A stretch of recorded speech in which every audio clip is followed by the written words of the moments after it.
Covid ಜಾಸ್ತಿ ಆಗ್ತಾ ಇದೆ. ಇವಾಗ ನಾನು ಮಾಸ್ಕ್ ಹಾಕ್ಕೊಂಡಿದ್ದೆ, ನೀವು ತೆಗೀರಿ ಇದಕ್ಕೆ ತೆಗೆದಿದ್ದೀನಿ. ಕೋವಿಡ್ ಜಾಸ್ತಿ ಆಗ್ತಾ ಇದೆ. ಆಲ್ರೆಡಿ ಇವತ್ತು ಬೆಳಗ್ಗೆ 10 ಗಂಟೆ ರಿಪೋರ್ಟ್ಗೆ ಸಿಂಗಪೂರಲ್ಲಿ 60,000 ಕೇಸಸ್ ಆಗಿದೆ ಇವತ್ತು ಬೆಳಗ್ಗೆ 10 ಗಂಟೆ. ಆಮೇಲೆ ಕೇರಳದಲ್ಲಿ ಜಾಸ್ತಿ ಆಗ್ತಾಯಿದೆ, ಕೇರಳದಲ್ಲಿ ಮೇಯ್ನು ಜಾಸ್ತಿ ಆಗ್ತಾಯಿದೆ. ಶ್ರೀಲಂಕಾ ಜಾಸ್ತಿ ಆಗ್ತಾಯಿದೆ. ಇವಾಗ ಸಿಂಗಪೂರ್, ಮಲೇಷ್ಯಾ, ಶ್ರೀಲಂಕಾ, ಕೇರಳ ಅಂತ ಹೇಳಿದ್ರೆ ಎಲ್ಲ ನಮ್ಮೂರಿಗೆ ಲೆಕ್ಕನೇ ಅದಲ್ಲ. ಸಿಂಗಪೂರ್ ಬೇರೆ ಕಂಟ್ರಿ ಆದ್ರೂ, ಶ್ರೀಲಂಕಾ ಬೇರೆ ಕಂಟ್ರಿ ಆದರೂ ಕೇರಳ ನಮ್ಮೂರೇ. ಅದರಿಂದ ಕೇರಳದಲ್ಲಿ ಇಲ್ಲೆಲ್ಲ ಕೋವಿಡ್ ಜಾಸ್ತಿ ಆಗ್ತಾ ಇರೋದ್ರಿಂದ ಗೌರ್ಮೆಂಟಿಂದನೂ ನಮ್ಮ ಡಾಕ್ಟರ್ಸ್ಗೆ ಎಲ್ಲರಿಗೂ ಇನ್ಸ್ಟ್ರಕ್ಷನ್ಸ್ ಇದೆ.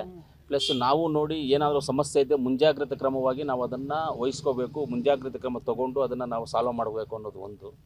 ಇವತ್ತು ನಮ್ಮ ಹತ್ರ ಎಲ್ಲ ನಮ್ಮ ಕೋಲಾರಿನ SNR ಆಸ್ಪತ್ರೆಯಲ್ಲಿ ಎಲ್ಲ ರೀತಿಯಾದಂಥ ಸೌಲಭ್ಯಗಳು ರೆಡಿಯಾಗಿದ್ದಾವೆ. ಆಮೇಲೆ ನಮ್ಮ ಹತ್ರ ಆಕ್ಸಿಜನ್ನು 100 KL ಒಂದು, 500 ಒಂದು, 1000 ಒಂದು ಆಲ್ರೆಡಿ ರನ್ನಿಂಗಲ್ಲಿದೆ.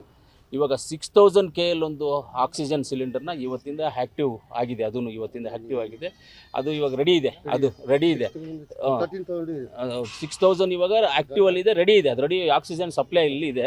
ಇನ್ನೊಂದು 13,000 ಒಂದು ಇದೆ ಎಮರ್ಜೆನ್ಸಿಯಾಗಿ, ಅದನ್ನು ಇಟ್ಕೊಂಡಿದ್ದೀವಿ. ಎಮರ್ಜೆನ್ಸಿಯಾಗಿ 30,000 KLದು 13,000 KLದು ಒಂದು ಆಕ್ಸಿಜನ್ ಪ್ಲ್ಯಾಂಟು ಒಂದು ಇಟ್ಕೊಂಡಿದ್ದೀವಿ ಎಮರ್ಜೆನ್ಸಿಗೆ, ಅದು ಇದೆ. ಇವಾಗ 6000 ಇವತ್ತಿಂದ ಚಾಲೂ ಆಗಿದೆ. ಅದನ್ನು ಇವತ್ತಿಂದ ಚಾಲೂ ಆಗಿದೆ. ಆಮೇಲೆ ಅಟ್ ಪ್ರೆಸೆಂಟು ಮೊದಲಿಂದ ರನ್ನಿಂಗಲ್ಲಿರೋದು 100, 500, 1000 ಇದು 3 ರನ್ನಿಂಗಲ್ಲಿದೆ. ಇವತ್ತು ಆಕ್ಸಿಜನ್ ಪ್ಲ್ಯಾಂಟ್ಸ್ ಎಲ್ಲ ನೋಡಿದ್ದೀವಿ. ಯಾವುದೇ ರೀತಿಯಂಥ ಜನಗಳಲ್ಲಿ ನಾವು ಕೇಳೋದಂತೆ, ನಾವು ದುಡ್ಡು ಕೊಟ್ಟು ಕೊಂಡ್ಕೊಳ್ಳೋದು ಬೇಕಾಗಿಲ್ಲ ಕೊರೋನಾನ.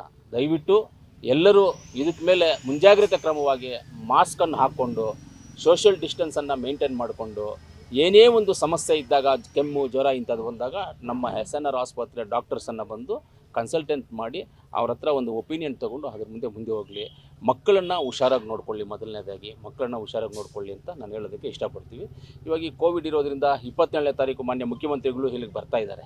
ನಮ್ಗೆ ಹಂಗೂ ಇಲ್ಲೇನಾದರೂ ಸ್ವಲ್ಪ ಅದು ಇದು ಏರುಪೇರು ಇದ್ದಾಗ, ಚಿಕ್ಕ ಪುಟ್ಟದೇನು ಇದ್ದಾಗ ಅದನ್ನು ಸರಿಪಡಿಸುವಂಥ ಕೆಲಸವನ್ನು ನಾವು ಮಾಡಬೇಕು ಅನ್ನೋ ಉದ್ದೇಶದಿಂದ ಇವತ್ತು SNR ಹಾಸ್ಪಿಟ್ಲಿಗೆ ಬಂದಿದ್ದೀವಿ, ನೋಡಿದ್ವಿ. ಆಮೇಲೆ ಇಲ್ಲಿ ಪೇಷಂಟ್ಸ್ಗೆ ಚೇರು, ಇವಾಗ ಒಂದು ಪೇಷಂಟ್ ಒಂದು ಬೆಡ್ಡಲ್ಲಿ ಇರ್ತಾರೆ, ಅವ್ರು ಕೂತ್ಕೊಳ್ಳೋದಕ್ಕೆ ಚೇರ್ಗಳಿಲ್ಲ, ಅದನ್ನು ನೋಡಿದ್ದೀವಿ. ಆ ಚೇರ್ಸು ಒಂದು 500 ಚೇರ್ಸು ನೆಸಿಟಿ ಇದೆ ಹಾಸ್ಪಿಟ್ಲಿಗೆ. ಅದನ್ನು ಇವತ್ತೇ ನಾನು KLED ಫಂಡಲ್ಲಿ ಕೊಟ್ಟು ಇವತ್ತು ಆ ಚೇರ್ಸ್ನ ತಲುಪಿಸ್ತೀನಿ ಅಂತ ನಾನು ಹೇಳಿದ್ದೀನಿ. ಇವತ್ತು ಸಾಯಂಕಾಲ ಇಲ್ಲ ನಾಳೆ ಸಾಯಂಕಾಲ ಒಳಗಡೆ ಒಂದು 500 ಚೇರನ್ನು ಜನಗಳು ಕುತ್ಕೊಳ್ಳೋಕ್ಕೋಸ್ಕರ ಒಳಗಡೆ ಪೇಷಂಟ್ಸ್ ಪಕ್ಕದಲ್ಲಿ ಕುತ್ಕೊಳ್ಳೋರಿಗೆ ವ್ಯವಸ್ಥೆ ಮಾಡಬೇಕು ಅಂತ ಅದನ್ನು ನೋಡಿದ್ವಿ. ಈ ರೀತಿಯಲ್ಲಿ ಆಗಾಗ ನಾವು ಬಂದು ನೋಡ್ತಾ ಇರುವಾಗ ಏನಾಗುತ್ತೆ ಅಂದರೆ, ಈ ಸಮಸ್ಯೆಗಳೇನಿರುತ್ತೆ ಅಂತ ಚಿಕ್ಕ ಪುಟ್ಟ ಸಮಸ್ಯೆಗಳು ಗೊತ್ತಾಗ್ತಾ ಇರುತ್ತೆ. ಗೊತ್ತಾದಾಗ ಅದನ್ನು ಒಂದೊಂದು ನಮ್ಮ ಮ್ಯಾಕ್ಸಿಮಮ್ ಆಗಿ ನಮ್ಮ ಕೈಯಲ್ಲಿ ಎಷ್ಟಾಗುತ್ತೋ ಅಷ್ಟನ್ನು ಸರಿಪಡಿಸ್ಕೊಂಡು ಹೋಗುವಂಥ ಇದು ಮಾಡ್ತೀನಿ.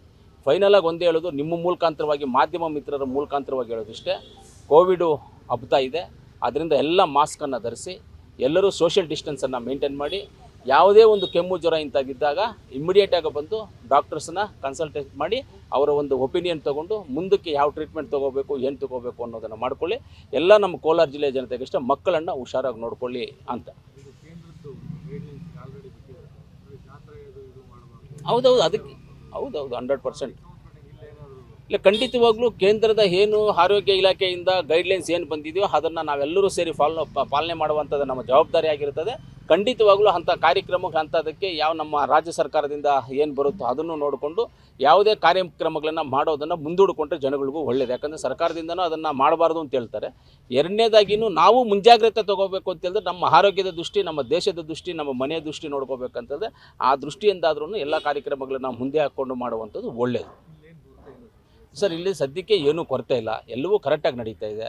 ನಮ್ಮದು ಪ್ರಾಬ್ಲಮ್ ಏನು ಅಂತ ಹೇಳಿದ್ರೆ, ಇವಾಗ 500 ಬೆಡ್ ಹಾಸ್ಪಿಟ್ಲು ಅಂದರೆ 600 ಜನ 700 ಜನ ಇರ್ತಾರೆ ನಮಗೆ. ಅದು ಪ್ರಾಬ್ಲಮ್ ಇದೆ ನಮಗೆ. 500 ಅಂದಾಗ 600 700 ಜನ ಇರ್ತಾರೆ, ಅದು ಸಮಸ್ಯೆ ಇದೆ. ಆದರೆ ಇವಾಗ ನಾವು ಯಾರೇ ಬಂದಾಗ ಅವ್ರನ್ನ ಬೇಡ, ನೀನು 500 ಬೆಡ್ ಅನ್ನೊಂದು 500 ಒಂದನೇದಿಲ್ಲ, ನಾವು ತೊಗೊಳ್ಳೋಕ್ಕಾಗಲ್ಲ ಅಂತ ನಾವು ವಾಪಸ್ ಕಳ್ದು, ಇಲ್ಲಿ ಬರುವಂಥವರೇ ಬಡವರು ಅಂಥದ್ದು ರೀತಿಯಲ್ಲಿ ಅಡ್ಜಸ್ಟ್ ಮಾಡಿ ಮಾಡ್ತಾಯಿದ್ದೀವಿ. ನೀರಿಂದೇನು ಸಮಸ್ಯೆ ಇಲ್ಲ ಸರ್. ಎಲ್ಲ ನೋಡಿ, ನಾವು ಮೊದಲು ನೀರಿಂದು ಅದು ಇದು ಸಮಸ್ಯೆ ಹೇಳ್ತಾ ಇರೋದು. ಇವತ್ತು ವಾಟರ್ ಫಿಲ್ಟ್ರು ಹೊಸದಾಗಿ ವಾಟರ್ ಫಿಲ್ಟ್ರ್ ಹಾಕ್ಸಿದ್ದು, ಬೇಕಂದರೆ ನೀವು ನೋಡ್ಬೋದು, ನಿಮಗೂ ಗೊತ್ತಿದೆ. ವಾಟರ್ ಫಿಲ್ಟರ್ಸ್, ಹೊಸ ವಾಟರ್ ಫಿಲ್ಟರ್ ಒಳಗಡೆ ಹಾಕ್ತೀವಿ. ಆಮೇಲೆ ನಮ್ಮ ಜಿಲ್ಲಾಧಿಕಾರಿಗಳ ಫಂಡಲ್ಲಿ ಬಂದುಬಿಟ್ಟು ಹಾಟ್ ವಾಟರ್, ಕೋಲ್ಡ್ ವಾಟರ್ ನೀರು ಮಾಮೂಲಿ ಬರುವಂಥದ್ದನ್ನು 5 ಮಿಷಿನ್ಸ್ ಕೊಟ್ಟಿದ್ದಾರೆ ಜಿಲ್ಲಾಧಿಕಾರಿಗಳು, ಅದನ್ನು ಹಾಕಿದ್ದೀವಿ. ಅದರಲ್ಲಿ ಅದು ಬಿಟ್ಟು ಸ್ಟವ್ ಇಟ್ಟಿದ್ದೀವಿ. ಬಿಸಿನೀರಿಗೆ ಯಾರಿಗಾದರೂ ಮಕ್ಕಳಿಗೆ ಇಂಥವ್ರಿಗೆ ಬೇಕಂದರೆ ಬಿಸಿನೀರು ತೊಗೋಬೇಕು, ಒಂದು ಕಾಯಿಸ್ಕೊಳ್ಳುವಂಥ ಸ್ಟವ್ ಇಟ್ಟಿದ್ದೀವಿ. ಎಲ್ಲ ಆಪ್ಷನ್ಸು ಇಟ್ಟಿದ್ದೀವಿ. ಆಮೇಲೆ ಮೊನ್ನೆ ತಾನೇ ಒಂದು 4 ಡೇಸ್ ಬ್ಯಾಕೆ ನಾವು ಇಲ್ಲಿ ಬೋರನ್ನು ಕ್ಲೀನಾಗಿ ಶಿಲ್ಟನ್ನು ತೆಗೆದು ಫ್ಲಶ್ ಔಟ್ ಮಾಡಿ ಶಿಲ್ಟ್ ತೆಗೆದು ಎಲ್ಲ ರೆಡಿ ಮಾಡಿದ್ವಿ. ನೀರು ಬಂದಿದೆ ಅದರಲ್ಲಿ. ನೀರು ಇದೆ, ಏನು ಸಮಸ್ಯೆ ಇಲ್ಲ ಸರ್. ಹಂಗೂ ಇವಾಗ ನಾವು KC ವ್ಯಾಲ್ವಿ ನೀರು ನಮ್ಗೆ ಇದು ಎರ್ಗೋಳ್ ನೀರು ನಮಗೆ ಬಂದಿದೆಯಲ್ಲ, ಅದನ್ನು ಇಲ್ಲಿಗೆ ಒಂದು ಪೈಪ್ಲೈನ್ ಮಾಡಿ ಒಂದು ಟ್ಯಾಂಕ್ ಮಾಡಿ ಅದನ್ನು ಇದು ಕನೆಕ್ಷನ್ ಕೊಡಿಸು, ಒಂದು ಟ್ಯಾಂಕನ್ನು ಕೂಡ ಅದನ್ನು ಮಾಡ್ತೀವಿ. ಇವಾಗ ಅದನ್ನು ಒಂದು ಪ್ರಪೋಸಲ್ ಇದೆ, ಅದನ್ನು ಮಾಡಿಕೊಡ್ತೀವಿ, ಖಂಡಿತ ಮಾಡ್ತೀವಿ. ಇಲ್ಲ ಕೆಲವೊಂದು ಒಬ್ಬರು ನಮಗೂ ಫೋನ್ ಮಾಡಿ ಹೇಳ್ತಾ ಇದ್ದಾರೆ, ಇಂದ ಡೆಲಿವರಿ ಮಾಡಬೇಕಂದ್ರೆ ದುಡ್ಡು ಕೇಳ್ತಾರೆ ಅವನ್ನ ಅಂತ ಹೇಳ್ತಾರೆ. ಕೆಲವೊಬ್ರು ಏನು ಮಾಡ್ತಾರೆ ಅಂತ ಹೇಳಿದ್ರೆ ಇಲ್ಲಿಲ್ಲ ಆಗೋದಿಲ್ಲ, ಬೇರೆ ಕಡೆ ನೀವು ಹಾಸ್ಪಿಟ್ಲ್ಗೆ ಹೋಗಿ ಅಂತ ರೆಫರ್ ಮಾಡಿದ್ದಾರೆ ಅಂತಲೂ ನಮಗೂ ಹೇಳಿದ್ದಾರೆ ಕಂಪ್ಲೇಂಟ್ಸು. ಅದನ್ನು ಡಾಕ್ಟರ್ಸು ನಮ್ಮ DS ಅವ್ರ ಗಮನಕ್ಕೂ ನಾವು ತಂದಿದ್ದೀವಿ, ಈ ರೀತಿಯಲ್ಲಿ ಯಾವುದು ಆಗಬಾರ್ದು ಅಂತ. ಮ್ಯಾಕ್ಸಿಮಮ್ ಆಗಿ ಅಂಥದ್ದು ಜನ ಹೇಳೋದಕ್ಕಿಂತ ಅವ್ರೇನಾದರೂ ಒಂದು ವಿಡಿಯೋ ತೊಗೊಂಬಂದು ಕೊಟ್ಟರೆ ಅದ್ರ ಮೇಲೆ ನಾವೇನಾದರೂ ಒಂದು ಆ್ಯಕ್ಷನ್ ತೊಗೊಳ್ಳೋದಕ್ಕೆ ಒಂದು ಆಗುತ್ತೆ. ಹೇಳಿದ್ರು ನಾವು ನಂಬೇಕಿಲ್ಲ ಅಂತ ಹೇಳಿದ್ರೆ ಅಂಥದ್ದೆಲ್ಲ ಅವ್ರಿಗೆ ಅಡ್ವೈಸ್ ಮಾಡಿ ಬುದ್ಧಿವಾದ ಹೇಳಿ ಅವರಿಗೆ ಅದನ್ನು ಹಂಗೆ ಆಗಬಾರ್ದು ಅನ್ನೋ ಒಂದು ರೀತಿಯಲ್ಲಿ ಹೇಳ್ಕೊಂಡು ಹೋಗ್ತಾ ಇದ್ದೀವಿ. ಯಾಕಂದರೆ ಡಾಕ್ಟರ್ಸು ಎಲ್ಲ ನಮ್ಗೆ ಕೊರತೆ ಇದ್ದಾರೆ, ನರ್ಸಸ್ ಕೊರತೆ ಇದ್ದಾರೆ, ಎಲ್ಲ ಕೊರತೆ ಇದ್ದಾರೆ. ಇರೋರನ್ನ ನಾವು ಟ್ರಾನ್ಸ್ಫರ್ ಮಾಡೋದು, ಅವ್ರನ್ನ ಸಸ್ಪೆಂಡ್ ಮಾಡಿಸೋದು ಏನಾದರೂ ಮಾಡಿದ್ರೆ ನೋಡೋರು ಇಲ್ದಾಗ್ತಾರೆ. ಅದರಿಂದ ನಾವೆಲ್ಲ ಇದು ಮಾಡ್ತಾ ಇದ್ದೀವಿ. ಎಲ್ಲ ರಿಕ್ವೈರ್ಮೆಂಟ್ ಕೂಡ ಡಾಕ್ಟರ್ಸ್ದು ಎಲ್ಲರದ್ದು ಹಾಕ್ತಾ ಇದ್ದೀವಿ. ಇವಾಗ ಸರ್ವೇರ್ಸು 1800 ಜನ ಸರ್ವೇರ್ ತೊಗೊಂಡಿದ್ದೀವಿ ರೆವಿನ್ಯೂ ಡಿಪಾರ್ಟ್ಮೆಂಟ್ಗೆ, ಹೊಸದಾಗಿ ಅಪಾಯಿಂಟ್ ಆಗಿದ್ದಾರೆ. ಇವಾಗೆಲ್ಲ ಬರ್ತಾರೆ, ಸರ್ವೇರ್ ಸಮಸ್ಯೆ ಇನ್ಮೇಲೆ ಸಾಲ ಹಂಗಂಗೆ ಆರೋಗ್ಯ ಇಲಾಖೆದು ಆ ರೀತಿಯಲ್ಲಿ ಮಾಡ್ಕೊಂಬರ್ತೀವಿ. ಎಲ್ಲ ಒಂದೊಂದನ್ನಾಗಿ ಮಾಡ್ತೀವಿ. ಖಂಡಿತವಾಗ್ಲೂ ನೀವು ಹೇಳಿದ್ದು ಡೆಲಿವರಿ ಕೇಸದು ನಮಗೂ ಗಮನಕ್ಕೆ ಬಂದಿದೆ. ಆದರೆ ನನ್ನ ಅಡ್ವೈಸ್ ಮಾಡಿದ್ದೀನಿ, ನಾನು ಅದನ್ನು ಹಿಂಗೆಲ್ಲ ಆಗಬಾರ್ದು ಅಂತ ಹೇಳಿದ್ದೀವಿ. ಅದನ್ನು ಮ್ಯಾಕ್ಸಿಮಮ್ ಆಗಿ ಸರಿಪಡಿಸ್ತಾ ಇದ್ದೀವಿ, ಖಂಡಿತವಾಗ್ಲೂ ಸರಿಪಡಿಸ್ತೀವಿ. ನಮ್ಮ ದೃಷ್ಟಿ ಒಂದೇ ಮುಖ್ಯವಾಗಿ ಎಜುಕೇಷನ್ ಆ್ಯಂಡ್ ಆರೋಗ್ಯ, ಈ ಎರಡನ್ನು ಜನಕ್ಕೆ ಫ್ರೀಯಾಗಿ ಕೊಟ್ಬಿಟ್ರೆ ನಮ್ಮ ಮನೆಯವ್ರ ಬಾಗಿಲಿಗೆ ಯಾರೂ ಬರೋದಿಲ್ಲ. ಆ ಎರಡನ್ನು ಕೊಡಬೇಕು ಅನ್ನೋ ಒಂದು ಉದ್ದೇಶ ಇದೆ. ಖಂಡಿತವಾಗ್ಲೂ ಆ ಕೆಲಸವನ್ನು ಮಾಡ್ತೀವಿ.